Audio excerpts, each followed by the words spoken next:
Good afternoon, everybody. We are back for video number 2 today. This is Alex once again with Muddy Waters. So, we are moving forward once again with looking for a 1985 Dodge four-door sedan. It's a Dodge 600 car. If you are familiar with us, you probably know the significance of this car. This is the car that Randy Leach was driving when he disappeared the evening in April of 1988. This car belonged to Randy's parents. We are trying to find one of these cars basically to do some experiments with. So if you've been, following Muddy Waters for the last year or two, um, the story is that Randy Leach, he went missing in 1988, sometime the night when there was a graduation party going on. Um, Randy had drove this car to this party.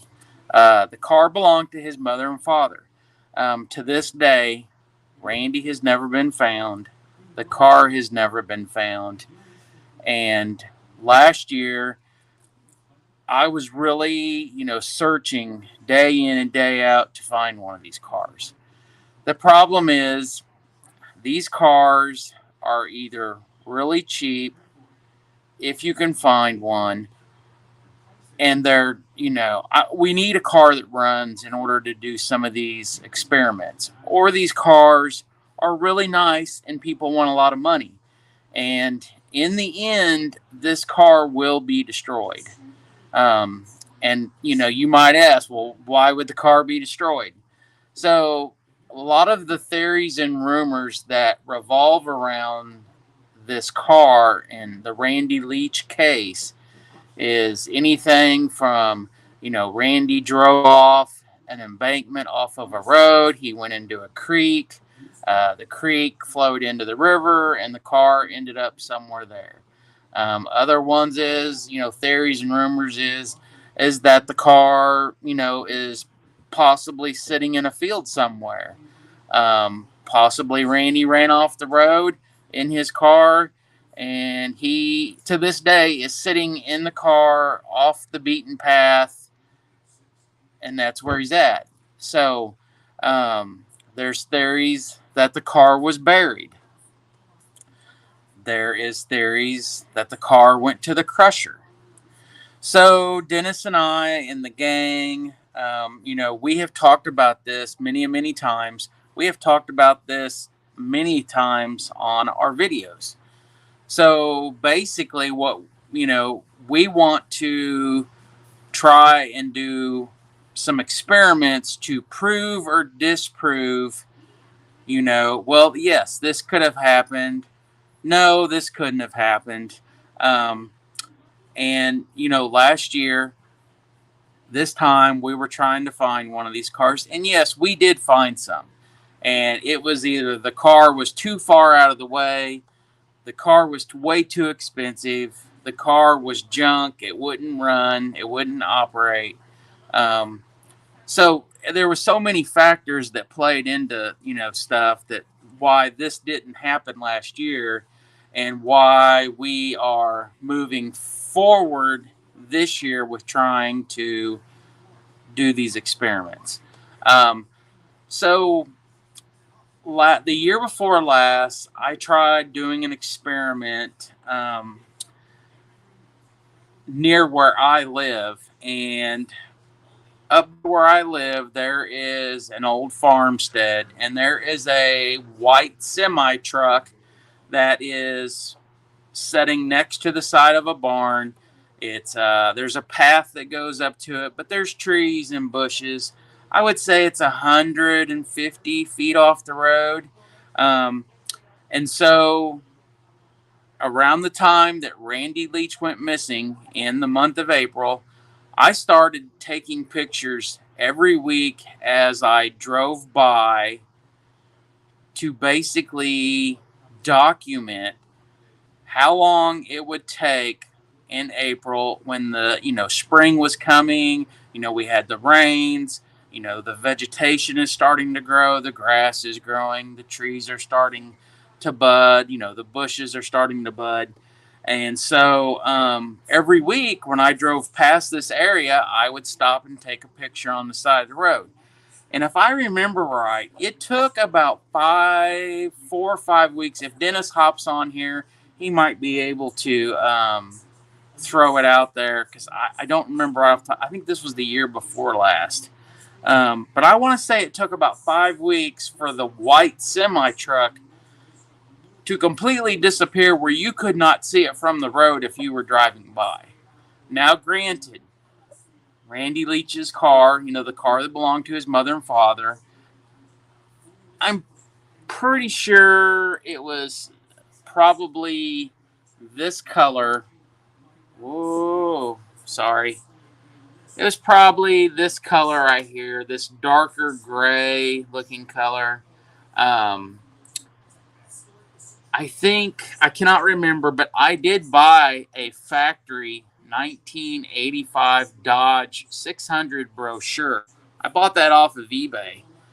And I bought that to basically use as reference that if we ever was to find, supposedly, if we found parts of a car in a creek or on a farm or on vacant land, we would have a reference to look at it if the car was smashed up or cut up, so on and so forth.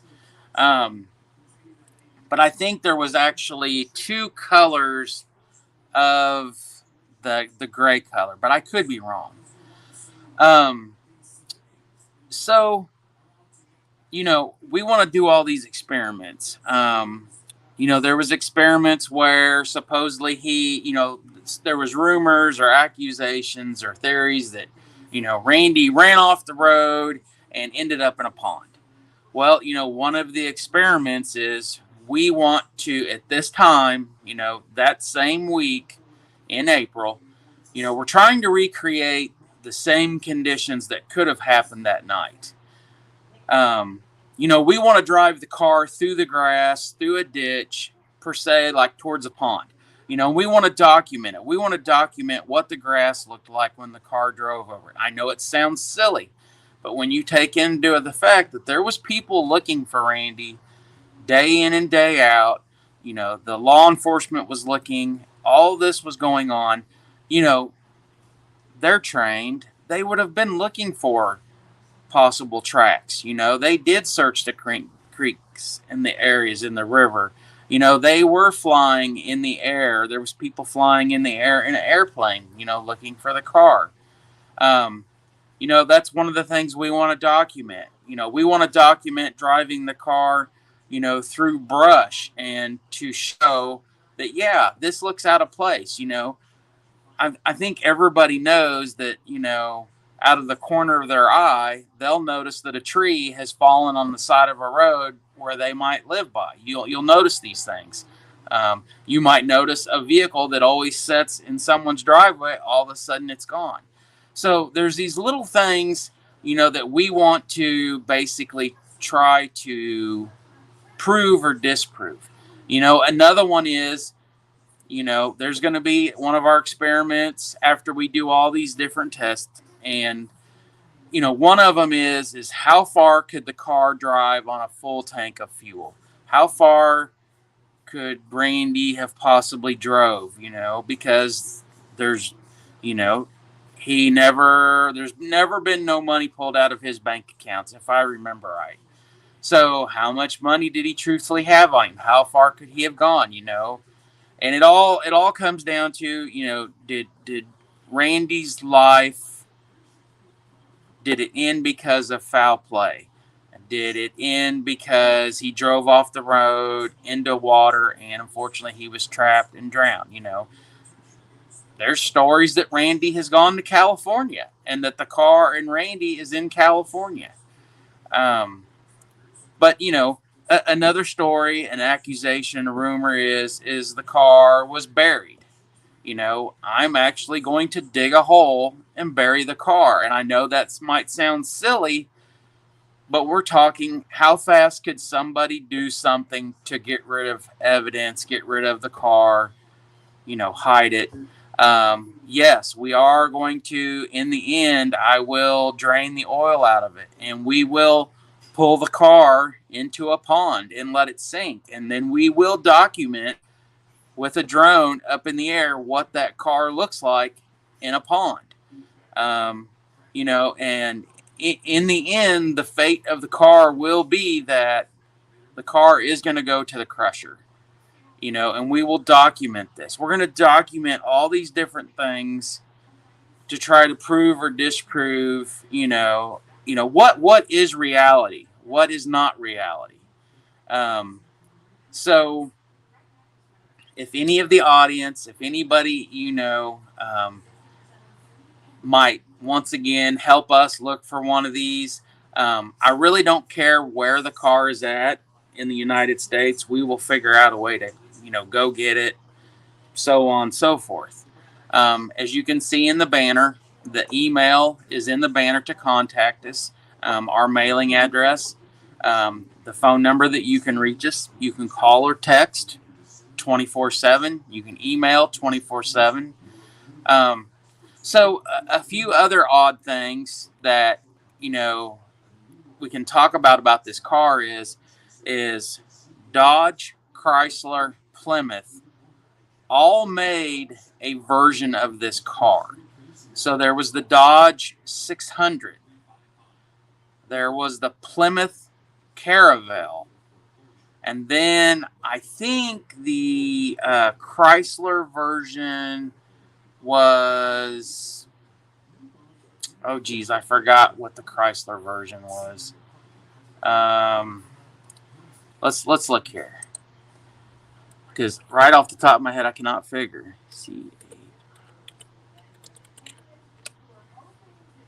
So, let's see.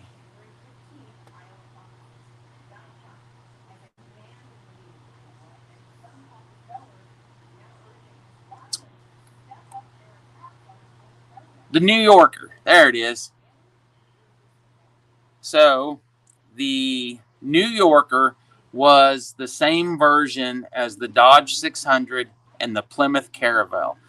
From what I've researched, they all came off the same assembly line. The only difference in these three versions of that car was either the front fascia and the rear fascia was different. From what I've read and pictures I've seen, is the Plymouth Caravelle had the same front fascia and rear fascia. Well, so what fascia means is the same front bumper, the same lights, the same grill. But the Chrysler New Yorker, it was different. So the reality is yes, I would love to have the same exact car, 100%. But if we cannot find it, we can still use a 1985 Plymouth Caravelle or the New Yorker, because the car's weight, the wheelbase, the dimensions, they're the same car. We would get the same results in our testing. So, I'm reaching out to you all. If, people can help try to locate one of these cars, whether it's Craigslist, Facebook Marketplace, their Facebook swapping shops, please reach out to us. Please let us know if you come across one. You can email us a link to the MWSAR22 at yahoo.com email.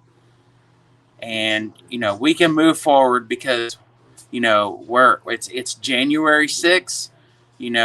We do have a few months to get one of these located and purchased, but I really want to try again to have one that's drivable and runnable.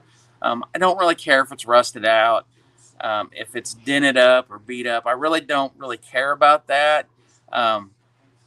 but we really need it to run to do some of these experiments, of course.